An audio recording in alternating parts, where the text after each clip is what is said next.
ఏ ఆసనాలు వేస్తే మనం గ్యాస్ట్రిక్ సమస్యను తగ్గించుకోవచ్చో చూద్దాం. ఇప్పుడు త్రికోణాసనం. హ్యాండ్స్ని స్ట్రైట్గా స్ట్రెచ్ చేయాలి, ఎగ్జేల్ చేయాలి, బాడీని ఇలా తిప్పేసి అరచేతి వైపు చూడాలి. ఆపోజిట్ సైడ్ చూపిస్తున్నాను. భుజంగాసనం. ఇప్పుడు అర్ధభుజంగాసనం ఎలా చేయాలో తెలుసుకుందాం.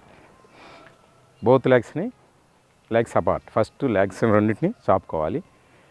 హ్యాండ్స్ సేమ్ త్రికోణం లాగానే ఎగ్జేల్ చేయాలి. తర్వాత ఫుట్ టర్న్ చేయాలి, బాడీ టర్న్ చేసి లెగ్ బెండ్ చేయాలి. ఇప్పుడు చేసిన తర్వాత ఈ హ్యాండ్ని మోకాళ్ళ మీద వేయాలి, ఈ హ్యాండ్ని ఇటువైపు తిప్పాలి. తిప్పిన తర్వాత ఇప్పుడు నార్మల్ బ్రీతింగ్ తీసుకోవాలి.